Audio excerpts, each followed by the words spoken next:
Nama awal SMK yang ada di Solo itu sebenarnya Kiat SMK. Saya juga kebetulan kenal dengan Pak Kiat. Dalam perjalanannya, sebelum itu di launching, tahu-tahu nama Kiat dihapus. Dia yang menghapus ini siapa? Pak Jokowi? Iya. Sampai dengan bengkel Pak Kiat itu terbakar. Terbakar atau dibakar kita nggak tahu ya. Mirip-mirip pasar pramuka lah pada cerita yang lain. Saya hanya satu kata, bahaya orang ini. Ketika Jokowi kemudian menjadi presiden, kan untuk menjawab SMK itu kan bikin pabrik-pabrikan di Boyolali. Dan pabrik-pabrikan itu, ini saya harus juga terus terang, itu malah hanya mendatangkan sekitar 200 mobil dari China, ya, dari Changyang namanya. Benar-benar hanya mengganti logo, ya, itu jangan, bukan Changyang, jangan mereknya. Dan itu nggak laku. Sampai akhirnya terpaksa Kementerian Pertahanan yang menyelamatkan. Pak Prabowo lah yang menyelamatkan SMK itu. Dan akhirnya mobil itu dibeli oleh Kementerian. SMK itu tumpangannya Pak Jokowi. Bukan hanya tumpangan dia, tapi tumpangan nama dia dari Solo menjadi nasional. Kan itu membawa nama Pak Jokowi. Yang berjasa membawa nama Pak Jokowi itu ya SMK itu. Ketika sudah mulai hubungannya slack dan nggak bagus ya, saya mengundang seorang dalang kondang yang namanya Ki Mantep Sudarsono. Lakon yang saya minta adalah lakon Petruk Jadi Ratu. Menyindir Jokowi? Ya, ada peristiwa yang aneh memang pada saat pentas. Ramai orang berambut cepak. Pak Mantep tiba-tiba bilang ke saya, Pak Menteri, saya diminta ganti lakon. Lu ya raiso, saya bilang gitu. Ya nggak bisa. Mas pernah mengalami sesuatu yang Mas curigai datang dari persoalan ini? Saya juga ngalamin itu akhir-akhir ini. Ketika serangan secara fisik itu tidak ada, orang itu akan melancarkan serangan metafisik. Kualat. Iya. Aji-ajinya balik. Perewangannya balik.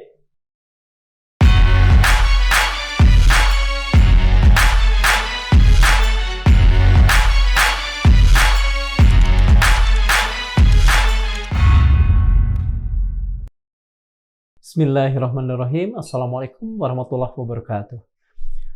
Sobat Madilog, rasanya tidak ada orang Indonesia yang tidak melihat televisi, yang tidak membuka podcast, yang tidak melihat YouTube, yang tidak tahu betapa kerasnya gesekan antara seseorang yang bernama Mas Roy Suryo dengan mantan Presiden Jokowi. Apalagi pada kasus dugaan ijazah palsu yang melibatkan mantan presiden ini.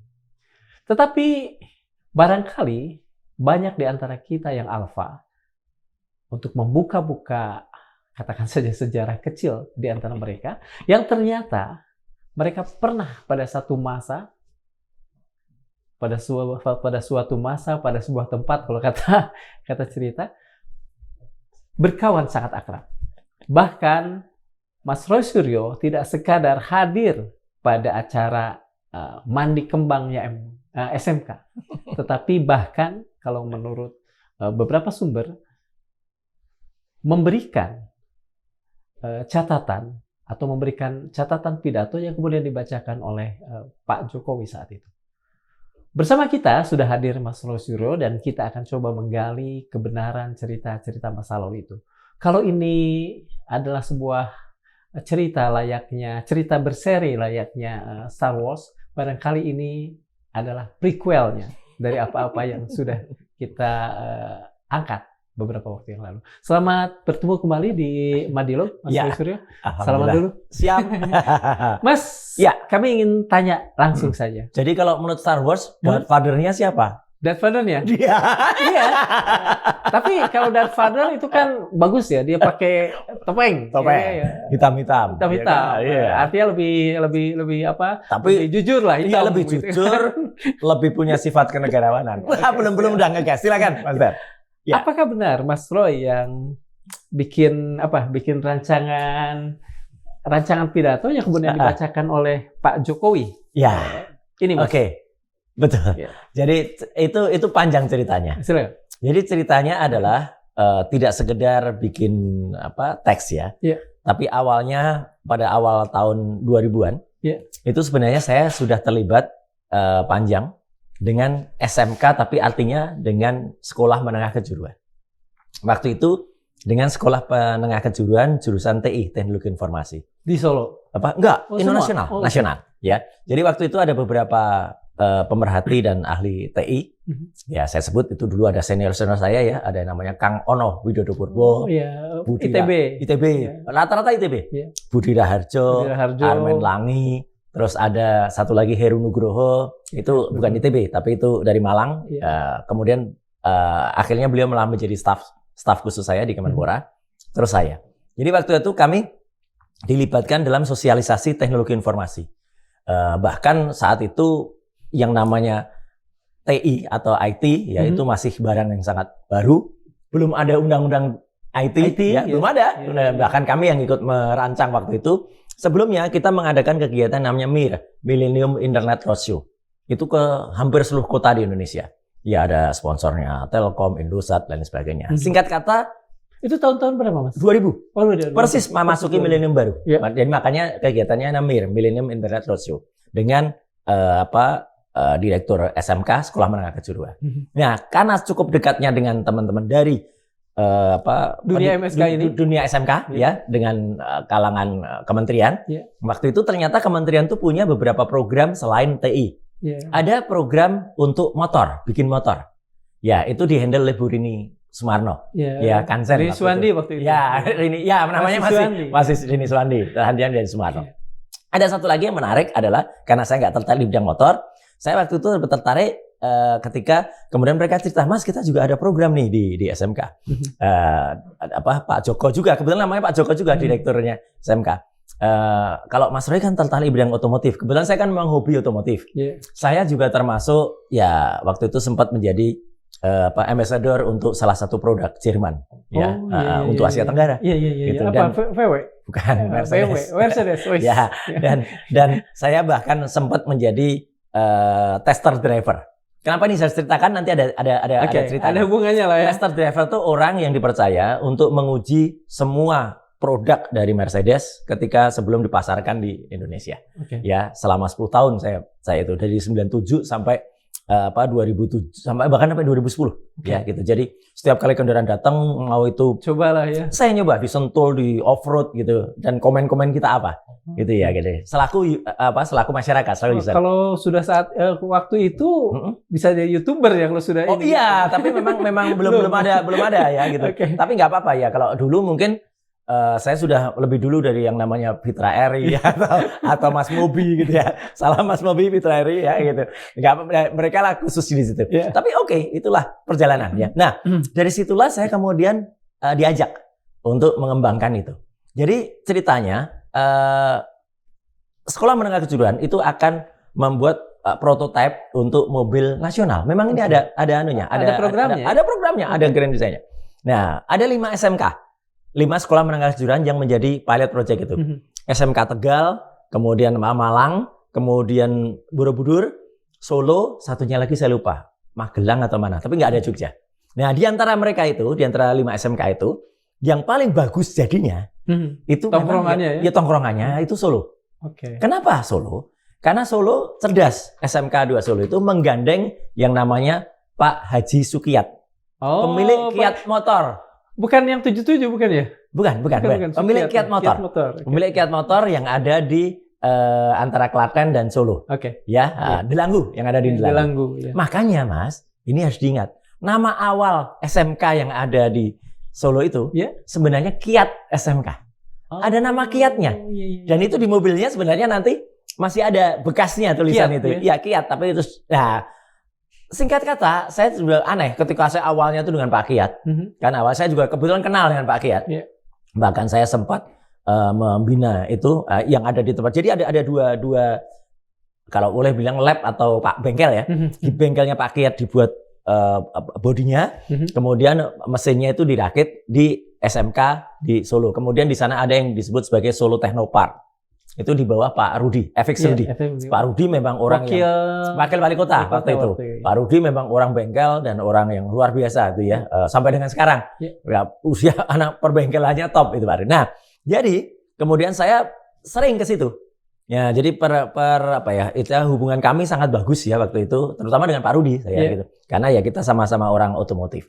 Ya, jadi sampai dengan kita berhasil membuat satu produk yang sangat cantik ya, itu SMK itu. Yang lain-lain, mohon maaf nih, mungkin kayak mobil odong-odong gitu jadinya, gitu. Nggak secantik yang ada di Solo, karena yang SMK Solo itu memang bodinya dibuat oleh Pak Kiat dan karoserinya bagus gitu. Kalau dulu kan mungkin kalau zaman kita kecil ya, Mas Dar, kita kan mungkin ingat, nggak apa-apa saya sebut lah ya, ada gitu Armada, kemudian ada yang di Malang itu apa, Adiputro gitu ya, gitu. Betul. Dulu kan kayak gitu. Nah, Pak Kiat inilah yang masih juga bertahan sampai sekarang. Cuman inilah saya memang mulai melihat ada hal yang agak aneh gitu. Dalam perjalanannya, sebelum itu di launching, tahu-tahu nama Kiat dihapus. Berarti tahun-tahun berapa tuh? Itu 2012 kalau nggak salah. Iya, nama Kiat itu saya juga sempat kaget. Saya sempat tanya ke Pak Rudi, ya, kok Pak Kiat nggak? Ya itu ada slack gitu katanya gitu antara Pak Jokowi, Pak Wali dan Pak Kiat. Saya nggak tahu sebabnya apa, tapi karena saya masih hubungan baik dengan mereka berdua, jadi ya saya dengarkan curhat aja gitu dari Pak Kiat kan gitu. Yang hapus siapa kira-kira? Ya siapa lagi kalau bukan? Iya. Dan ternyata itu memang jadi trennya dia. Bahkan orang terdekat pun harus siap tiba-tiba ditendang. Iya. Itu terjadi akhirnya sampai dengan perjalanannya. Dalam perjalanan itu. Ya, termasuk salah satu yang dihapus. Ya, kami saling menghapus lah itu. Ya, teruskan. Nah, jadi dari perkembangannya adalah ketika sampai akhirnya pada launching ini ya. Saat 2012 itu ya? Ya, saat saya akan bongkar semuanya. Jadi kalau ada yang bilang, Roy hanya cerita. Tuh enggak, saya dokumentasi itu semua. Jangan suatu saat, sekarang aja. Masalahnya fotonya lupa belum saya share. Gak apa-apa, lain waktu. Ya, jadi ketika saya Mas, bentar. Saya ingin lebih ini dah. Ini kan bukan perbincangan antara kita berdua. Ya. Publik juga harus ini. Oh, harus tahu. Ya. Kalau yang disebut dia yang menghapus ini siapa? Pak Jokowi? Iya. Oke. Iya. Iya. Karena apa? Memang terlihat betul intensi dari Pak Joko Widodo selaku wali kota waktu itu kok kalau di kota-kota lain itu ya SMK aja gitu. Yang awalnya hanya kepala sekolahnya, paling juga kepala dinas. Kok di Solo ini kok tiba-tiba kok anu banget ya? Mungkin inilah yang kemudian perhatiannya langsung dari wali kota gitu ya. Ya.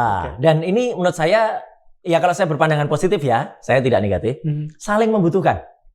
SMK-nya kepala sekolah Pak SMK juga pengen terkenal. Kebetulan ada wali kota yang pengen numpang.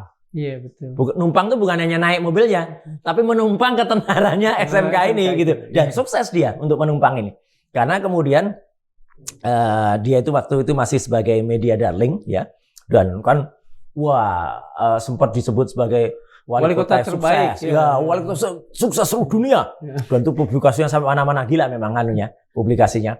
Dan disebut-sebut sukses memindahkan para pedagang. Ya orang kan nggak tahu itu ternyata dibayarin semua gitu loh. Media terkemuka juga kan melakukan itu. Betul. Dan semua memang support waktu itu ya. Jadi ya udahlah.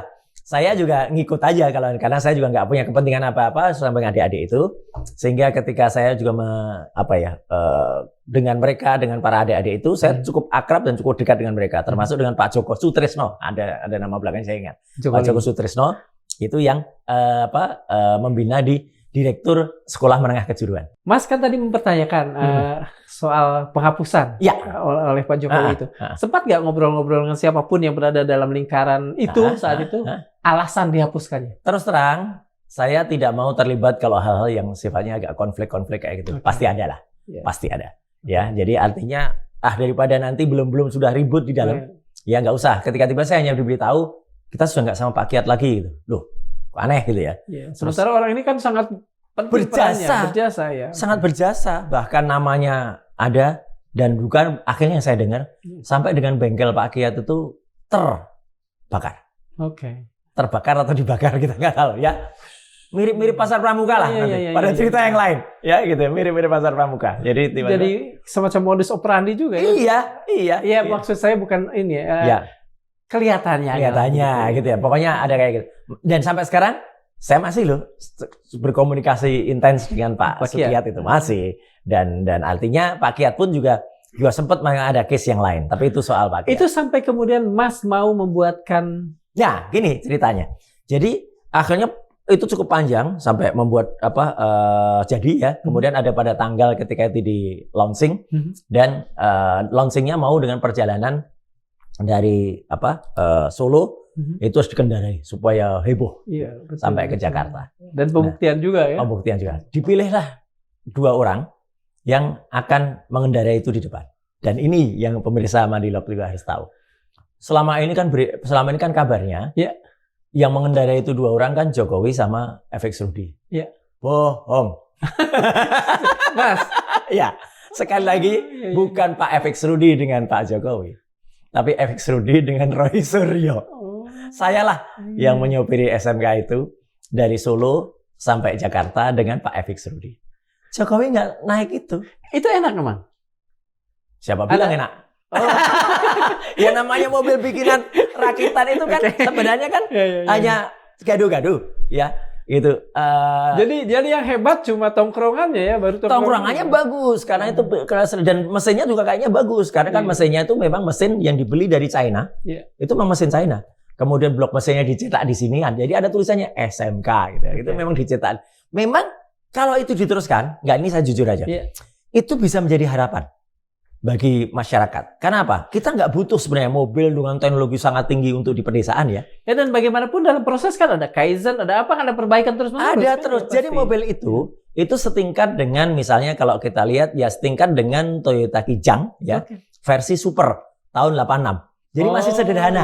Masih sederhana. Belum pakai VVTi, belum pakai variable timing, belum pakai injection ya. Jadi masih sederhana banget, masih pakai power steering masih udah. Enggak juga.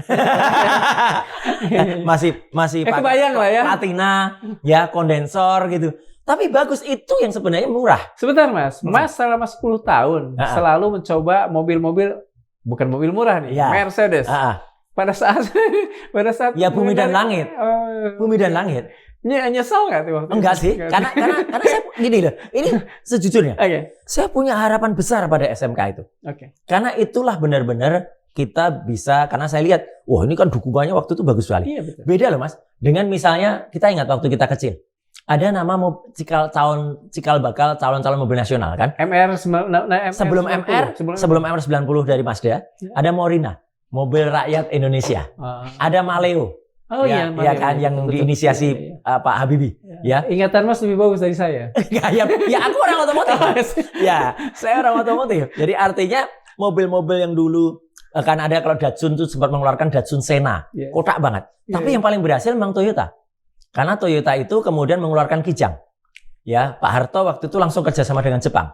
Makanya Kijang itu kerjasama Indonesia Jepang. Kijang. Dan sukses Kijang sampai dengan sekarang. Dia sampai sekarang semahal itu ya. Sampai semahal itu kan dulunya tuh murah banget. Ya, orang yang punya Kijang Doyok, Kijang buaya waktu itu kan apa? Nah, kembali ke soal ini. Saya langsung berpikiran, Indonesia sebenarnya ketika harga kendaraan waktu itu pickup itu sudah di atas 200 juta. Itu sudah di atas 200 juta waktu itu. Ya, Kijang juga waktu itu sudah di segitu ya. Sudah Innova kalau nggak salah ya, zaman-zaman itu membuat sebuah mobil dengan harga sekitar 50-60 juta. Maaf saya banyak nyebut brand karena ini demi. Daripada kita pakai mobil India namanya Tata yang sangat-sangat tradisional. Tata tuh benar-benar sangat tradisional ya. Jadi semua kelihatan kasar lah. SMK tuh jauh lebih bagus. Ini saya sejujurnya bilang karena ya Pak kasar karena mereka pembuat baja kan. Iya, ditangani secara bagus. Nah, cuman ya memang sebenarnya dalamnya masih sederhana. Tapi perlu Mas, karena itu di bawah 100 juta. Harga itu. Total nilai produknya itu mungkin 60-an juta, dijual 90 juta kan bagus memang. Jadilah mobil itu gitu ya. Nah, jadi nanti ada gambarnya ya. Jadi sebelum kita sampai ke launch, dan ketika saat launching itu, mobil itu mau dikendarai, kemudian ditentukan siapa pengemudinya. Akhirnya dirapatkan siapa pengemudinya, karena saya memegang license driver ya, selaku tester driver ya, itu. Dan kemudian ini ada satu lagi. Mobil itu ini sejujurnya harusnya tidak boleh keluar dari kota Solo. Karena mobil itu bodong sebenarnya. Ya kan nggak punya ini ya? Nggak ada. Jangankan plat nomor, VIN-nya aja nggak ada. VIN itu Vehicle Identification Number. Untuk mengeluarkan surat tanda kendaraan harus ada VIN kan. Kebetulan saya cukup dekat dengan nama Pak Joko satu lagi. Ini Pak ini Joko satu lagi yang berperan. Joko di polisi bukan? Betul, Pak Joko Susilo. Betul. Iya, yang akhirnya juga ada persoalan. Saya kenal sangat baik dengan Pak Joko. Tapi Pak Joko juga nyarankan, Mas, yang pegang harus Mas. Karena Mas punya kualifikasi untuk itu. Tapi juga mobil itu carikan suratnya. Nah kebetulan Waktu itu kan saya masih di partai. Jadi semua bermula dari kebodohan. Ya, semua masih di partai kan. Ya, saya cukup dekat dengan Menteri Perhubungan waktu itu, Pak Ernest Mangindaan. Iya, nah, berdasarkan rekomendasi Pak Ernest, nggak tahu gimana dapat Lavin, dapat vehicle itu kan. Itu digunakan untuk jadi surat untuk tanda uji. Benar kata Ada Malik, di sini semua bisa diatur. Bisa diatur. Jadi makanya udahlah biar gagah, karena Pak Jokowi yang minta sendiri harus pakai AD1. Kan itu harus menangga. Jadi itulah yang benar-benar SMK itu tumpangannya Pak Jokowi, bukan hanya tumpangan dia, tapi tumpangan nama dia dari Solo menjadi nasional. Kan itu membawa nama Pak Jokowi. Iya, betul. Yang berjasa membawa nama Pak Jokowi itu ya SMK itu. Betul. Kan dulu gak ada orang kenal. Iya. Pemindahan pabrik es di Solo, namanya pabrik es Petojo, ya Petojo es, konflik Pak Jokowi dengan Pak Wali Kota, bukan Pak Wali, Pak Gubernur Jateng, Pak Bibit Waluyo waktu itu nggak terlalu ngangkat. Mau dia kasih wali kota the best mayor in the world, nggak gitu. juga. Ya nggak ngangkat juga, itu sama kayak sekarang. Tiba-tiba ada wapres terbaik seluruh dunia, yang ngangkat malah ngangkat ngangkat jadi komisaris. Komisaris malah. tapi kita harus hormati pada sisi yang lain ya. Nah, kalau waktu Mas Gini itu sama dengan yang diangkat ya. Waktu mencari-cari yang ditanyakan oleh Prof Mahfud waktu itu. Padahal yang kehilangan etika itu dia lagi cari-cari etika. Nah, kembali ke soal itu.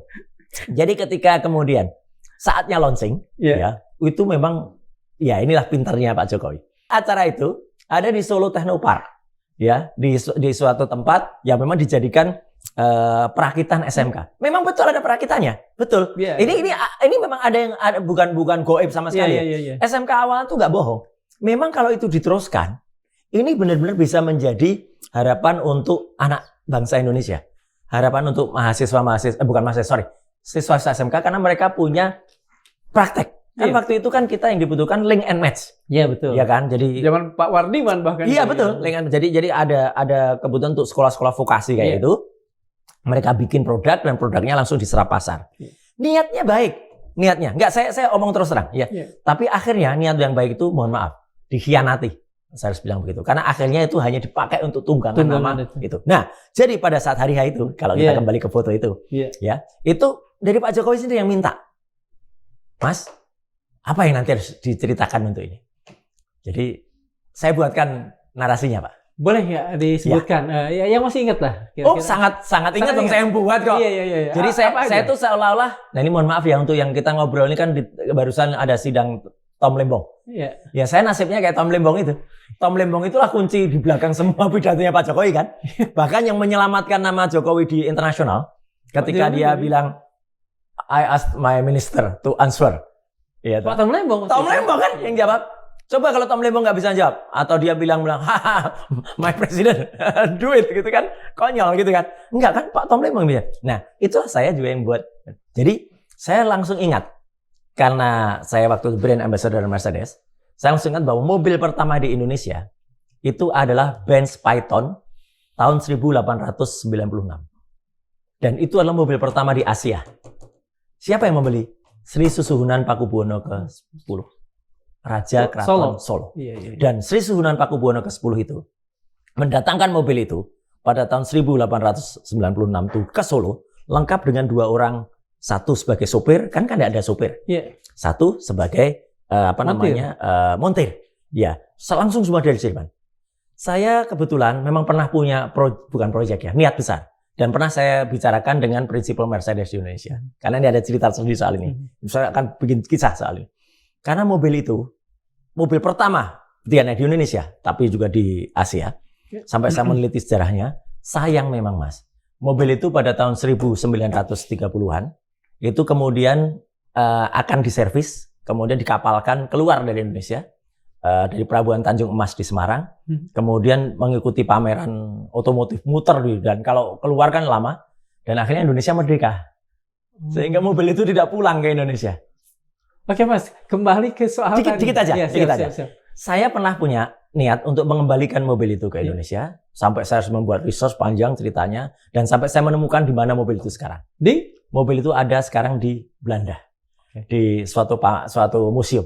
Dan satu-satunya, ini suatu saat mungkin kita bilang, orang yang pernah bukannya memegang, Tapi menaiki mobil itu lagi setelah sekian puluh tahun saya di Belanda. Karena saya waktu itu sempat diizinkan, ada fotonya sebenarnya, diizinkan untuk naik itu, tapi saya tidak naik di belakang. Karena saya bilang yang baik di belakang itu hanya raja, saya harus naiknya di depan sebagai sopir. Wah, yang penjaga pamerannya langsung hormat sekali, senang sekali udah jalan. Sekarang cerita yang ada di museum itu bahkan cerita saya sudah. Yeah. Jadi sudah itu. Nah, kembali ke sini. Yeah. Jadi mobil pertama Indonesia isinya itu, isi apa? Isi itu kan. Ya, jadi saya menceritakan pidato itu. Soal mobil pertama Indonesia adalah Sri Suhunan Pakubuwono ke-10. Itu masuk akal. Kenapa Solo? Wah, senang banget Jokowi. Ya, jadi ini ada alasannya kenapa Solo kan. Ya. Membangkitkan kota Solo kan. Solo. Jadi memang ini dibangkitkan kembali sejarah otomotif. Kan yang gitu. Bermula di Solo. Iya, itu. Jadi saya tulis di atasnya sejarah otomotif Indonesia kembali dari kota Solo. Meskipun saya dari Jogja kan, gitu. Wah, panjang, seneng banget itu. Sebagai wali kota Solo kan, Bang. Jadi saya terangkan soal Sri Suhunan Pakubuwono ke-10 itu raja terbesar. Ini raja betul saya sampai dari sekian Sri Suhunan, memang ya PB10 itu yang paling luar biasa, yang bikin Solo sangat besar dan terkenal semana-mana. Dan ada yang menarik, Pak. Ini yang tanya. Pak Jokowi sehari sebelumnya. Nah, terus kalau ada yang tanya, lah kok yang nyopir tidak hanya orang Solo? Nah, ini ada jawabannya. Jadi saya tulis gitu. Kenapa saya yang nyopir? Karena SIM pertama, Mas kan tahu SIM, surat izin mengemudi, ya. Itu kan dulu namanya, ingat nggak Mas? Kalau orang lama dulu pasti ingat namanya SIM zaman dulu. Itu namanya Rebues. Betul. Rebues itu yang punya Rebues pertama di Indonesia atau yang berhak memegang Rebues pertama di Indonesia itu adalah orang Jogja. Namanya Pak Ponco Pratomo. Bentuknya nggak kayak gini. Kalau ini kan sekarang. Iya. Dan yang menarik apa, Mas? Ini SIM saya kan B2. Iya. Tanggal hari ini. Jadi ini baru sama sekali ya. Baru tadi ini saya perpanjang lagi. Jadi ini memang khusus kita bicara. Jadi ini adalah SIM. Jadi nggak sekedar A loh ya saya. Saya B2. Jadi bisa nutrek ini saya. Ya tergandeng. Ya artinya apa? Artinya Pak Ponco Pratomo lah pemilik Rebues pertama di Indonesia dan dia berasal dari Jogja. Nah jadi wah masuk akal. Pak Jokowi kan senang. Cocokologi, gadok-gadokologi kayak gitu. Ya, jadi masuklah. Udah, bikin narasinya. Saya bikin makanya. Jadi foto ini menunjukkan teks panjang ketika saya menjelaskan soal itu ke dia. Dan inilah yang kemudian dibacakan sama dia. Ada fotonya ketika dibacakan nanti ya, gitu. Nah, setelah membacakan foto itu, itulah yang tadi Mas Dar tanyakan. Ada ritual di situ. Nah, jadi saya juga setuju sih, karena yang namanya orang Jawa, tradisional. Kearifan lokal lah, Mas. Kearifan lokal. Kita mandi kembang mobil itu, ya gitu. Tapi saya lupa ya, ada mecah kendi nggak? Tapi yang jelas itu ada mandi kembang. Terus ada tari-tarian. Jokowi ikut nari. Ikut nari dia, gitu. Luas banget dia ikut nari gitu. Ya, pantas kan kita juga sekarang sering lihat stiker dan meme yang beliau sedang menari itu pakai baju putih. Iya, narinya bukan kalau itu kan AI ya kan? Oh AI. Iya AI itu. Iya, narinya jangan dibayangkan kayak nari di lagu pengkhianatan G30 PKI itu ya. Lain lagi kalau itu nari genjer-genjer kan. Yang sempat saya protes ketika ada peringatan 17 tahun 2 atau 3 tahun yang lalu saya protes. Nah, tapi artinya gini, malam itu memang suasananya sangat sakral. Karena untuk mempersiapkan keberangkatan SMK itu ke Jakarta untuk melakukan tes uji emisi. Nah, itu di Balai Besar Uji Emisi di Serpong. Kalau sekarang BRIN. Dulu namanya belum BRIN. Nah, jadi pagi itu kita berangkat dari Solo Technopark ya. Kemudian yang memang Pak Jokowi yang mengidarkan bendera, yang nyopir ketika berangkat dari Solo Pak Wali ya, saya ada di sampingnya. Dan kami berangkat gitu. Dan foto-foto itu ada ketika kami harus mampir di SMK Tegal. Itu ada foto. Sampai kilometer berapa Pak Jokowi kemudian tidak bersama lagi? Dari kilometer 0 Solo. Oh, jadi memang tidak naik dia, tidak pernah naik dia. Jadi dia nggak naik mobil itu sampai Jakarta enggak. Dia naik lagi ketika di Jakarta, ketika roadshow di beberapa media. Dari Solo dia nggak naik, memang nggak naik. Mas, apakah hubungan-hubungan ini membikinkan pidato dan sebagainya, itu membuat hubungan Mas dengan Pak Jokowi kemudian begitu erat, begitu dekat? Saya sih nggak lihat itu Itu kewajiban saya saja waktu itu. Enggak saya anggap apa-apa. Karena waktu saya tuh ya kewajiban sebagai seorang yang jauh lebih muda. Kemudian Pak Jokowi itu sempat, makanya benar, ada video yang beredar, dia saya anggap kakak saya nggak pernah menarik ucapan itu dulu. Ya, karena itu memang benar saya ucapkan di depan Balai Kota Jakarta waktu itu. Karena apa? Karena waktu itu ya memang sedemikian dekatnya. Bisa diceritakan. Ini kata ini kan masih abstrak. Sedemikian dekatnya. Misalnya apa aja? Misalnya sampai, ayo kita kemana? Kemudian... tapi nggak sekerap itu, karena saya profesional. Kebetulan juga kami beda partai waktu itu. Nah ini yang menarik loh ya. Mas di Demokrat, Pak Jokowi di PDIP kan? Sama dengan Pak Efik sudah di PDIP. Jadi SMK ini terus terang itu bagus sebagai sebuah persatuan. Karena bisa dibayangkan kan bagaimana mungkin dinginnya hubungan antara Demokrat dan PDIP, tapi disopiri oleh orang PDIP dan Demokrat. Oke, Mas. Ya. Kalau misalnya tadi Mas tidak bisa menjawab kalimat itu. Momen-momen apa saja yang ini? Ya. Bisa nggak? Misalnya diterangkan ada satu momen yang paling akrab banget. Kalau paling sih enggak ya, biasa karena waktu itu saya juga memegang apa ya? Makan di rumahnya misalnya? Oh, enggak sampai segitu. Sih enggak. Saya tidak mana mau memanfaatkan itu. Itu penting. Oke. Ya, saya bukan orang yang suka memanfaatkan atau bahkan dengan kata lain menjilat. Enggak. Karena terus terang bukan apa-apa, Mas. Ya. Posisinya juga sebenarnya sih ya 50-50 waktu itu. Saya ketika nyopir itu sudah anggota DPR. Pak Jokowi masih wali kota. Lah kan jadi kan sebenarnya juga imbang lah. Ya, ketika dia di Jakarta dan kemudian menjadi gubernur. Dan ketika saya pernah sowan nanti ya setelah ini, saya sowan ke dia, saya sudah menteri. Iya, betul. Iya, jadi sebenarnya sih nggak perlu untuk penjilatan dan lain sebagainya. Betul. Saya ketika kemudian perjalanan katakanlah kalau misalnya dalam hidup itu ada hierarki, ya sama lah ya. Ya, dan saya tidak pernah menganggap beliau lebih tinggi atau beliau lebih rendah, enggak. Saya hanya memandang usianya. Maka karena beliau lebih senior dari saya, ya setahu saya kelahiran 61 kan, berarti 7 tahun lebih tua dari saya 68, ya saya anggap saya harus menghormati. Itu aja. Jadi nggak ada yang kemudian itu harus membuat saya menjilatnya. Nggak perlu menurut saya. Mas, dalam catatan saya, dalam cerita SMK-nya masih terus atau enggak? Kalau ada sesuatu masih ada. Silakan. Jadi gini. Jadi dalam perjalanan pun itu bukan tanpa resiko loh. SMK itu ketika mau masuk tol Bawen ya, gitu. Bukan Bawen, mau masuk Semarang. Itu sebenarnya saya merasakan ke Pak Rudi, kok saya rasa ini koplingnya agak nggak enak ya gitu. Wis minggir gitu. Jadi Pak Rudi memang orang bengkel ya. Jadi ada yang sedikit meleset di kopling. Ini kalau terusan bahaya gitu. Nah kan mobil yang namanya mobil proto kan juga ada kayak gitu. Jadi SMK itu bukan mobil sempurna ya. Prototype sebenarnya. Prototype dan orang sangat berisiko mengendarai itu. Satu mobil bodong sebenarnya ya kan gitu dikasih plat nomor. Kemudian yang kedua itu sudah dites lokal sama Pak Rudi dan krunya. Tapi kan tidak belum sejauh itu. Nggak sejauh itu. Dan itu kan mau dites ya. Jadi artinya kan adalah risiko-risiko itu di jalan. Dan itu akhirnya kita juga sempat cek kembali ketika mampir di SMK Tegal. Ada fotonya. Saya, Pak Rudi pakai baju putih-putih, kemudian dengan para guru-guru di SMK Tegal. Dan dengan produk itu ada yang satu yang lupa. Itu cuma berdua atau ada orang lain di belakang? Di belakangnya media. Seingat saya media besar waktu itu ikut. Detik ya. Detik ikut. Jadi Detik lah, cerita saya ada di Detik. Yang kemudian menceritakan ketika mau masuk tol, kemudian saya nginjek terus saya mau geber, itu ada waktu itu ada di Detik ya. Jadi selain apa namanya kopling ya, kopling kopling yang mengalami persoalan, ada nggak persoalan lain tuh? Sebenarnya saya juga makanya kan yang kita ngetes kan, saya lakukan sama seperti saya rekomendasi saya ngetes Mercedes ya gitu, posisi pedal gas terlalu ke kiri, terus kemudian ini itu semua ada gitu, terus setir. Kemudian kalau dia memang kurang senter atau apa itu biasa. Kalau lampu gampang lah itu, soal urusan naik turun itu kecil. Kan itu juga kita bawa belum ada tol kan? Kan belum ada tol Pantura waktu itu. Jadi kita bawa melewati jalan Pantura biasa.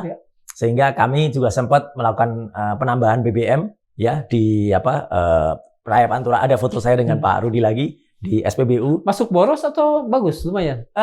Relatif sih, karena ya terus terang aja itu kan mesin Cina yang rata-rata, jadi konsumsi bahan bakarnya kalau saya tidak salah 1 dibanding 6, sekian, jadi hampir 1,7 lah.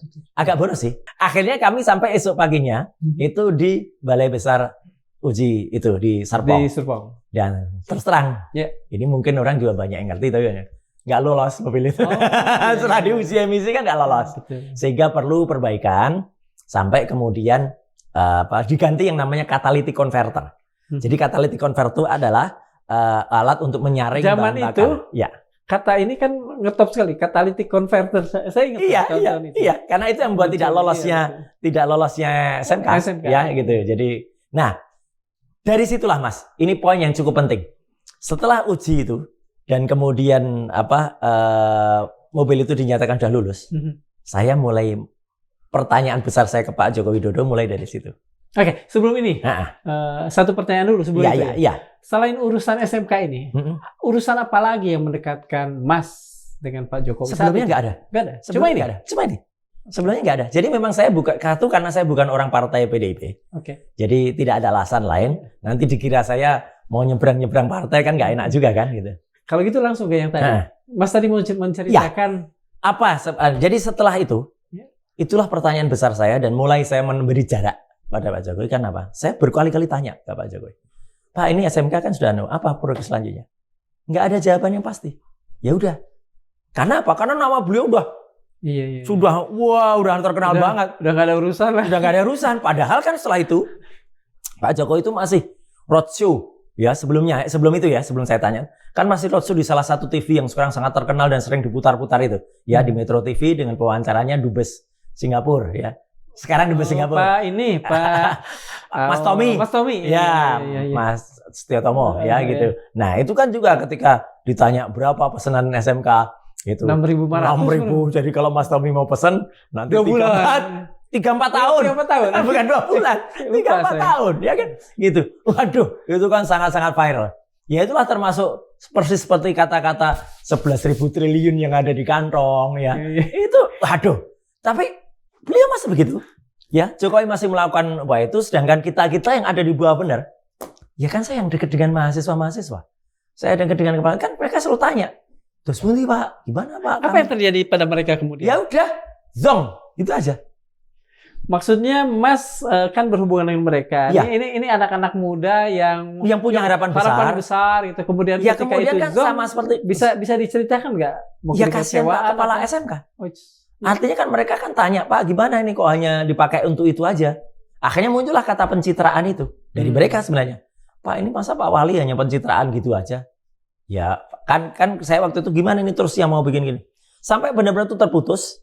Sampai akhirnya tidak ada kegiatan dari itu. Sampai akhirnya bikin pabrik-pabrikan. Ini saya loncat dikit. Jadi beneran nih pabrik-pabrikan? Pabrik-pabrikan. Ketika Jokowi kemudian menjadi presiden. Ketika dipertanyakan kan kalau salah. Ketika dipertanyakan kan Jokowi sudah presiden. Iya betul. Kan untuk menjawab SMK itu kan bikin pabrik-pabrikan di Boyolali. Dan mengalihkan yang namanya tadi SMK itu disebut mobil nasional. Kemudian digeser jadi mobil swasta. Terus dia lari dari tanggung jawab. Bukan tanggung jawab saya lagi. Gitu kok tanya saya. Gitu ya. Iya. Dan disitulah pinternya dia. Hebatnya dia. Dia masih ajak Pak Kiat tadi untuk ikut tampil di forum. Meskipun jadi nggak diberi apa-apa. Jadi waktu itu ada Erlangga Hartarto, ada Joko Widodo, ada Pak Kiat gitu ya. Menteri Perindustrian ya? Iya. Okay. Meresmikan itu pabrik-pabrikan. Pabrik-pabrikan. Pak Kiat dilibatkan lagi akhirnya? Enggak. Ya memang hanya diundang aja. Oh, iya. Disebut sebagai inisiator gitu. Wah Pak Kiat udah seneng. Dipikirnya waktu itu wah ini mau diajak lagi kan? Enggak juga. Dan pabrik-pabrikan itu, ini saya harus juga terserah. Itu malah hanya mendatangkan sekitar 200 mobil dari China, ya, dari Changyang namanya, ya. Jadi itu benar-benar full Chinese, ya. Tidak ada keterlibatan anak bangsa sama sekali. Benar-benar hanya mengganti logo, ya. Itu bukan Changyang, jangan mereknya. Sampai orang mengatakan jangan ada dusta di antara kita, dusta beneran itu. Jadi hanya diganti SMK. Dan itu nggak laku. Tidak ada yang laku. Kalau ada laku kan pasti kelihatan di pasaran. Sampai akhirnya terpaksa Kementerian Pertahanan. Nah ini ada linknya sekarang. Siapa Menteri Pertahanan waktu itu? Ya, Bapak Presiden sekarang. Oh iya. Okay. Yang menyelamatkan. Pak Prabowo lah yang menyelamatkan SMK itu. Dan akhirnya mobil itu dibeli oleh semuanya. Dibeli oleh Kementerian Pertahanan. Berapa tadi? 200-an unit. Dan jadi apa itu? Apa? Ya akhirnya jadi besi tua mungkin kalau sekarang. Ya kan spare partnya nggak ada. Dan kita kalau sekarang ke pabrik SMK yang ada di Boyolali, wah itu mungkin saya kira persoalannya itu pada pemilihan mobil dari sana. Kenapa jangan? Kalau iya, iya itu mungkin mirip kayak seorang nama profesor yang menjadi ini kasus lain, yang menjadi di balik kasus ijazah. Kalau itu nama belakangnya yes, Pratik yes, itu mungkin akan yes ya, gitu. Tapi kan no. Nah kembali ke sini. Saya ingin tanya satu hal dulu, Mas. Ketika misalnya beliau mengecewakan anak-anak muda ini, Mas pada waktu itu sempat nggak ada penilaian? Mungkin sekilas gitu di kepala tentang sosok. Sudah, itulah saya udah mulai. Wah, bahaya. Saya hanya satu kata, bahaya orang ini.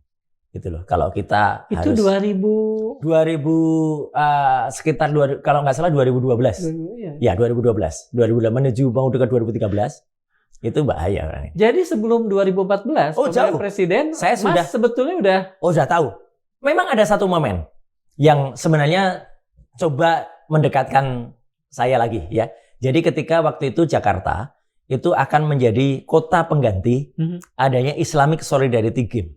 Jadi Indonesia itu ditunjuk menjadi penyelenggara Islamic Solidarity Game ketika saya sudah menteri, ya. Dan alhamdulillah kita juara umum waktu itu, ya. Tapi sebelum menjadi juara umum, waktu itu kota pertama yang akan ditunjuk itu adalah Pekanbaru. Rio. Karena Pekanbaru itu sudah zaman menteri sebelum saya, zaman Andi Malarangeng. Tapi begitu kita tinjau Pekanbaru, saya mengambil inisiatif. Kotanya siap, tapi mohon maaf sebelumnya. Gubernur Riau kena KPK. Pak Rusli waktu itu. Rusli Zainal. Saya langsung, jadi itu 2 bulan sebelum penyelenggaraan, saya ambil keputusan ministerial. Orang harus berani mengatakan itu. Saya pindahkan dari Riau. Riau ke Jakarta. Ya, karena apa? Menurut saya bahaya kalau di saat itu kan Pak Jokowi gubernur DKI. Nah ini itu masih bagus. Itu masih bagus. Saya ingin mencoba membaiki hubungan ini. Jadi pindahkan ke Jakarta dan itulah ada video di mana saya waktu itu sowan ke. Ya saya bilang apa adanya. Saya sebagai yang muda, saya sowan ke dia di Balai Kota Jakarta. Wah, senang banget. Karena kan itu pasti akan membuat nama internasional kan. Namanya juga Islamic booming lagi kan. Karena itu adalah Asian Game, bukan Asian. Islamic Solidarity Game itu benar-benar seperti bukan hanya seperti Asian Game, tapi seperti Olimpiade. Karena itu buang belotong negara-negara internasional hanya negara Islam, hanya Islamik. Nah, bahkan Jokowi juga sudah menyiapkan nanti akan kita persiapkan welcome gini. Ternyata ada faktor politik. Saya yang masih di Demokrat, ini terus terang nih jarang saya ceritakan, ditegur gitu oleh partai lain. Itu kan Gubernur Riau itu kan partainya beda, partai kuning. Golkar ya. Nah, harusnya dipindah ke kuning. Gila kan? Kuning waktu itu Jabar ya? Bukan ya? Palembang ya. Nah, Pak Alex Nurdin. Waduh. Jadi tiba-tiba ada pembicaraan tingkat tinggi. Saya diperintah oleh Pak SBY. Mas, pindahkan itu ke kuning. Akhirnya jadi ke Palembang. Akhirnya ke Palembang. Dan Palembang lah yang kemudian sukses. Itu membuat Pak Jokowi kecewa nggak? Iya, Pak Jokowi waktu itu menggantungkan saya gimana itu Mas kok bisa kayak gitu. Cuman saya bilang ini keputusan politik. Jadi ya sudah mulai ada sedikit, tapi kan istilahnya itu sisi nggak senengnya ada di dia, ya kan gitu. Jadi saya waktu itu waduh ya udah, tapi masih baik lagi. Yang benar-benar puncak adalah ketika saya nggak tahu apakah ini balasan atau enggak. Tiba-tiba saya ditegur oleh negara, karena menutup stadion Lebak Bulus. Tahun 2013. 2013. Ya, jadi kenapa? Karena akan digunakan untuk terminal MRT yang ada sekarang. Ya, padahal dalam Undang-Undang Olahraga Nasional, kalau seorang menteri itu akan menutup stadion, dia harus memindahkan ke stadion yang baru. Jadi stadion dulu yang harus dibikin. Dan dibikin. Dan waktu itu memang saya belum dikasih tempat yang baru oleh Pemprov DKI yang sekarang menjadi JIS. Iya, betul. Ya, Jakarta International Stadium dulu sih namanya masih Stadion BMB. Ya, bersih, mandiri, wibawa. Nah, itulah seleknya. Jadi saya waktu itu terpaksa harus bertanya ke Pak Jokowi, tapi ya ternyata persyaratan dari kementerian itu ada. Jadi kementerian menggugat gubernur Jakarta. Akhirnya berlanjut sampai zaman Ahok. Wah, terus rame. Kementerian Menpora ya. Menpora. Jadi terus rame. Akhirnya ya udah hubungannya kemudian. Jadi itulah sebenarnya. Oke. Kalau gitu saya ingin masuk nih, ada hal yang menarik. Pada mungkin 2014 awal, ketika Pak Jokowi sudah terpilih. Belum terpilih. Ya apa? Mas Roy itu bikin wayangan di Kemenpora. Ya. Apakah itu karena urusan ini? Betul. Karena sudah mulai. Jadi gini, ketika sudah mulai hubungannya slack dan nggak bagus ya, saya kemudian mencoba menarik diri dan menjaga jarak. Disitulah alhamdulillah, terus terang pemirsa, alhamdulillah mata saya terbuka. Orang ini bukan seperti yang dilihat orang-orang biasa. Orang ini memiliki satu hal. Karena apa? Karena yang saya rasakan ketika tiba-tiba stadion itu dikerjakan, kemudian tiba-tiba waktu tidak jadi menyelenggarakan Islamic Solidarity Game, itu saya mulai merasakan ada hal-hal yang menurut saya orang ini tidak seperti aslinya gitu, tidak seperti amaknya. Akhirnya saya mencoba. Apa misalnya? Ya gini, jadi memang benar-benar hanya pencitraan. Jadi saya terus jadi ingat SMK, gitu loh. Wah bener, SMK itu memang benar-benar pencitraan. Jadi nanti yang dia kerjakan pasti akan kayak gitu. Dan kagetnya saya, ketika kemudian waktu itu sudah mulai pilpres kan, gitu. Dan ketika pilpres itu, Mas, mohon maaf, saya kan juga masih coba mengulik hasil-hasil dari soal IT yang terjadi. Jadi ketika hasil IT itu bisa dibalik sedemikian rupa, itu kan sebenarnya masih dipertanyakan sampai dengan sekarang. Kenapa tiba-tiba perhitungan yang tadinya siang hari itu masih menang Pak Prabowo, ya bersama Pak Hatta waktu itu, tiba-tiba bisa berubah menjadi yang menang dia. Dan itu jejak digitalnya masih ada gitu. Dan meskipun saya tidak masuk dalam salah satu tim atau saya tidak mengulik lebih lanjut, lain dengan ketika 2024 saya menemukan kejahatan, saya bilang kejahatan atau ke hal yang aneh pada Sirekap, sistem informasi rekapitulasi, di mana datanya harus dibawa ke server yang ada di Singapura. Di Singapura dimasukkan skrip yang kemudian itu mengubah angkanya, makanya sudah dipatok. Ya mau nggak mau angka dari PDIP tetap di 16 atau 17%. Angka dari paslon 1 ya, Mas Anies itu tidak akan lebih dari 20 sekian persen. Dia sudah dipatok 58%. Ya itu rekayasa semuanya, dan itu sampai terbukti suatu saat aja kita ini. Ya. Dan itu terbukti sampai dengan kami melakukan pertanyaan atau gugatan ke KIP ya, Komisi Informasi Pusat, dan kami dapat teman, sayangnya hasil dari KIP nggak bisa dieksekusi langsung. Nah kembali ke persoalan tadi ya, jadi ketika dia terpilih, saya wayangan Mas. Iya. Jadi ketika dia terpilih, akhirnya saya masih menteri waktu itu. Iya betul. Tanggalnya saya ingat betul, yaitu 16 Agustus. Oh, satu hari sebelum kemerdekaan. Karena memang saya pulang dari Rengas Dengklok, karena Rengas Dengklok adalah kota perjuangan. Penculikan Bung Karno dan Bung Hatta diculik oleh 3 pemuda. Kenapa peristiwa itu? Sukarni, Abdul Rahman Saleh dan Wikana. Oh, Wikana. Ya, kenapa Wikana, Mas? Wikana adalah Menteri Pemuda pertama Indonesia. Jadi sejarah itulah yang saya ulang. Bahkan sempat potret Pak Wikana itu sempat tidak ditampilkan di kantor Kemenpora. Karena itu? Bukan. Karena urusan kiri. Pak Wikana kan hilang. Pak Wikana itu kan sempat lari ke Peking, terus pulang ke Indonesia, hilang. Ya mungkin jadi korban sebaliknya ya. Tapi artinya peristiwa tanggal 16 Agustus tahun 2014 saya ingat, karena saya mengundang seorang dalang kondang yang namanya Ki Mantep Sudarsono. Bablas angin. Iya, bablas angin ya gitu. Dan lakon yang saya minta adalah lakon yang memang mungkin jarang orang ingat, yaitu yang namanya Petruk Jadi Ratu. Ini kan tendensius kalau menurut saya. Mengapa tidak meminta yang lain misalnya? Ya karena kita akan menghadapi Petro itu. Saya minta betul ya. Jadi sampai narasi itu memuat di media, ya di media bahwa lakon itu memang diminta oleh saya, ya. Khusus kemudian ada peristiwa yang aneh memang pada saat pentas. Jadi pentas itu diselenggarakan jam 8 lebih. Awalnya tidak ramai. Tiba-tiba jam 9 atau jam 10 itu ramai banget orang. Ramai orang berambut cepak. Datang di situ. Gitu. Dan mereka mungkin nunggu, biasanya kalau menteri itu kan paling pembukaan terus pindah gitu kan. Gitu atau enggak, saya tungguin sampai pagi. Pagelaran itu. Karena apa? Di tengah-tengah, jadi lewat tengah malam, itu tiba-tiba Pak Mantep. Kan ada goro-goro kan? Nah, ya itu. Pada saat sebelum goro-goro, atau tengah goro sebelum limbuan, Pak Mantep tiba-tiba bilang ke saya, Pak Menteri, saya diminta ganti lakon. Lu ya raiso, saya bilang gitu. Ya nggak bisa. Ganti lakon.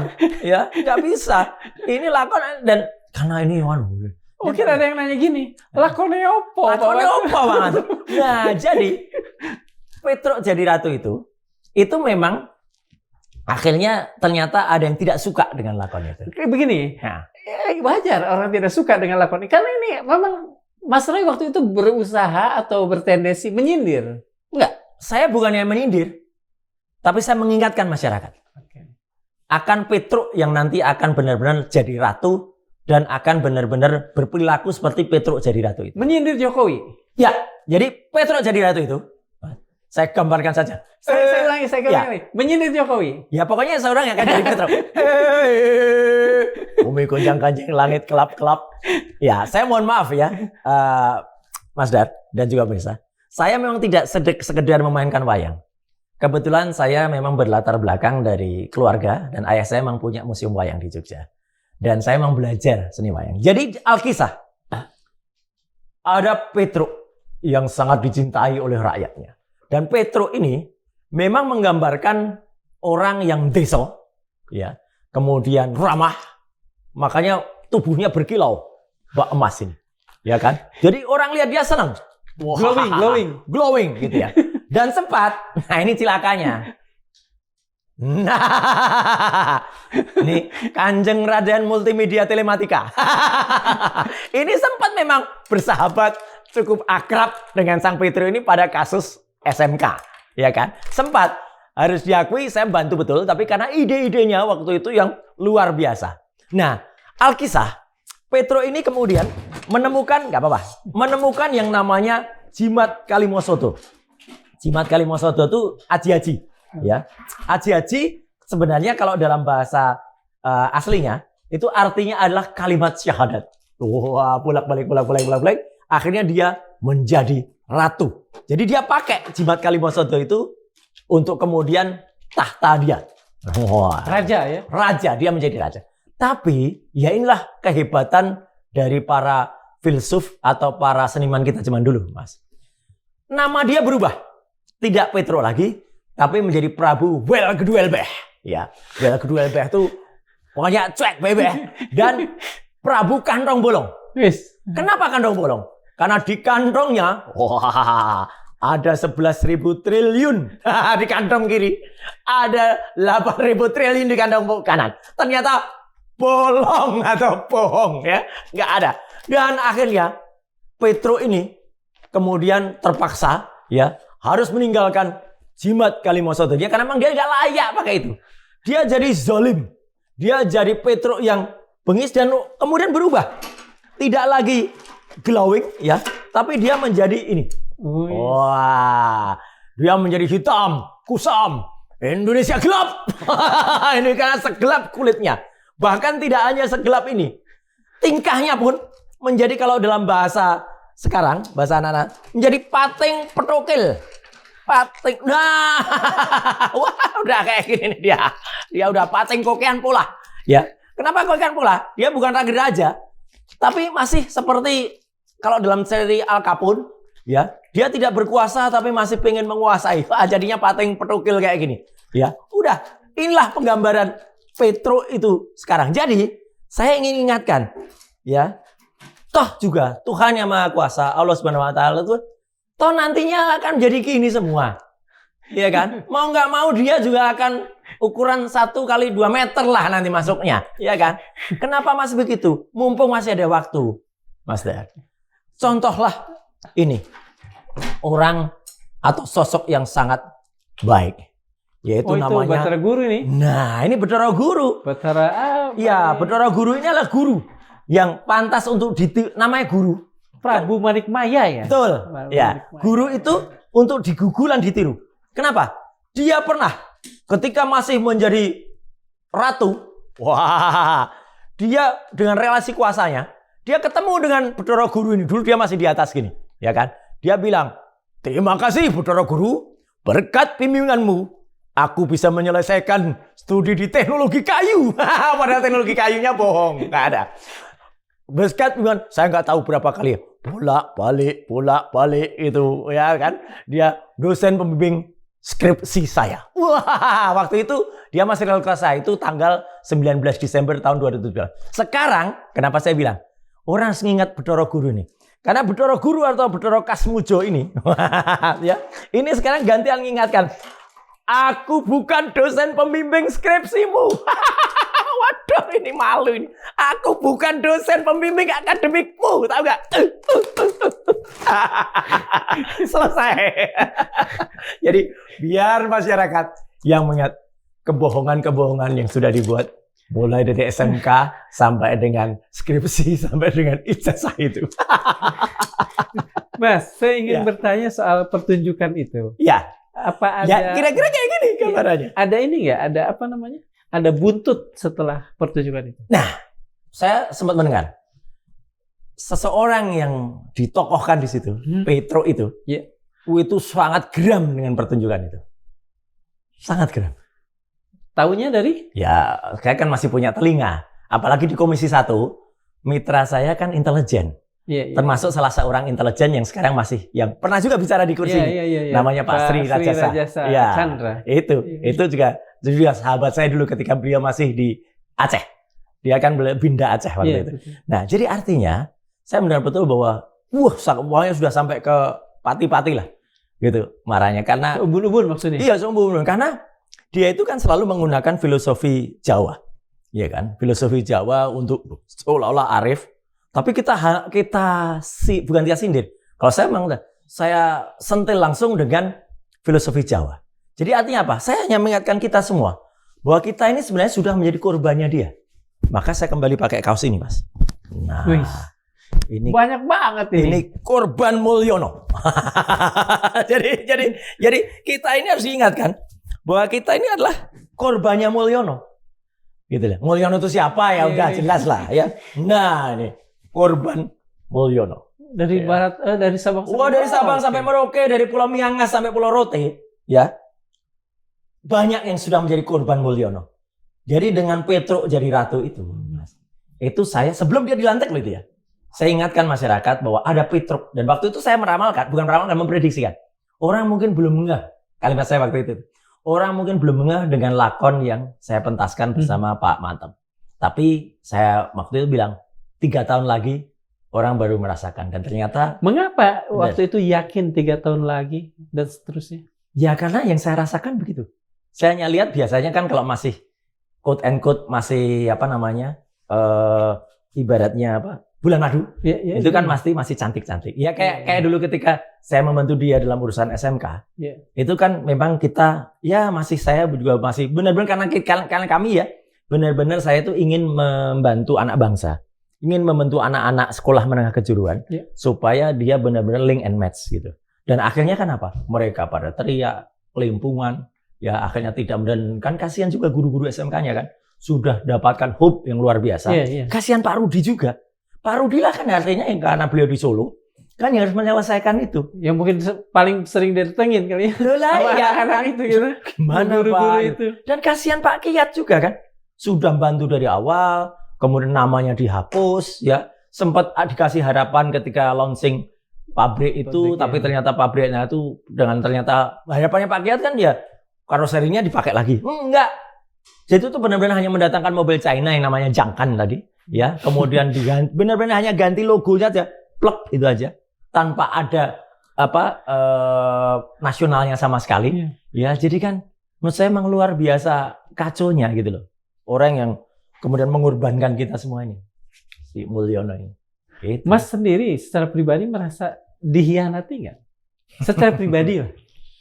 Saya sih nggak mengutamakan pribadi ya, gitu. Saya hanya mengutamakan kasihan anak-anak. Toh kalau saya waktu itu ya nggak ada ruginya sih pasti waktu, pikiran, kemudian juga semua ide-ide dan lain-lain. Tapi bagi saya jauh lebih kasihan anak-anak bangsa, jauh lebih kasihan Republik ini, Mas.